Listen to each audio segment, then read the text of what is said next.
Time to make the toggle switch. And that's what we're going to do, an on-off switch essentially.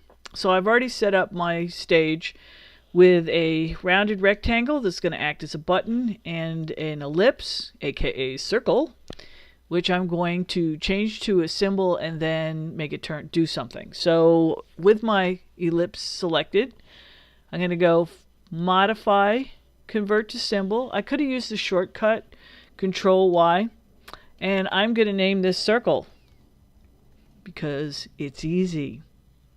Okay, it still isn't doing anything. So in order to make it do something, I'm going to double click it, which will open it up in its own timeline. Here we go. And probably the easiest thing to do once I select the circle is just to change the background color. So I'm going to come over here where it says color, and I'm going to click and add a keyframe.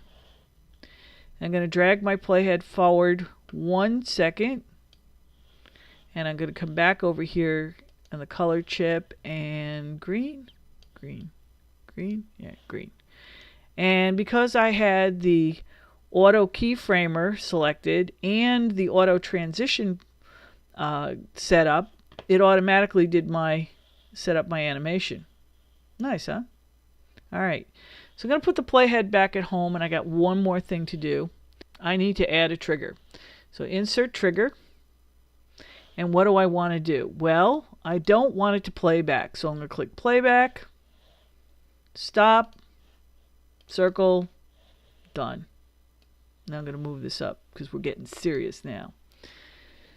Before the stop, the order, by the way, this is very important. So if you do it wrong, it will not work.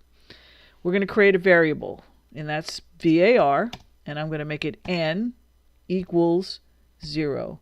0 to me means nothing's happening. No juice is flowing. Okay, we are done with this. Close it up. Go back to the stage. Now we need to do the button. Click the button. Go between the curly braces. I've already got a click chosen. That was convenient, wasn't it? So I'll move that over here, and I'll start with setting up a variable that'll help me cut down on my typing. You know, every time you type something, there's a good chance you will screw it up. So I'm going to create a variable, var, variable. And I'm going to make that variable the letter C. And what it's going to stand for, what it's going to be equal to, is sym dot get symbol with a capital S, symbol, open parentheses, double quotes, close parentheses, semicolon. What I'm going to put between here is the name of this, the symbol that we created, circle. So I'll come back over here, type in circles, and there you go. That's going to help out a lot. Cuts down on the typing. So let's just write out what an if statement should be. So we're going to go if, open parentheses, close parentheses, open curly brace, hit a return. That's the first part of it.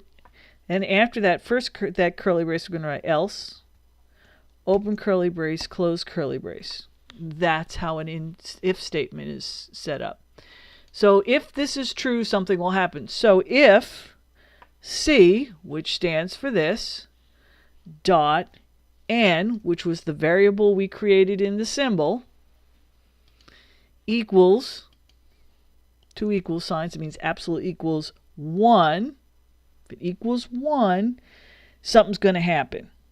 So what's going to happen? So inside the curly braces, if that's true, C dot play, reverse, capital R-E-V-E-R-S-E, open parentheses, close parentheses, semicolon.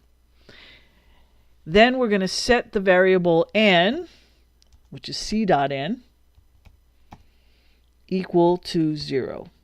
Semicolon. We already know it's at 0, so it's going to skip right over this. So if that's not true, what's going to happen? Well, if that's not true, C dot play, it's just going to play, and it'll reset the C dot n equals 1 semicolon. Remember that this C always stands for this symbol. Now, let's go test it. You never know if this stuff's going to work. So command return. There we go. Click. Ah, it played. Click again. Cool, huh? So you can see this makes a very nice on-off toggle switch. So I'm done. Go home. We're finished.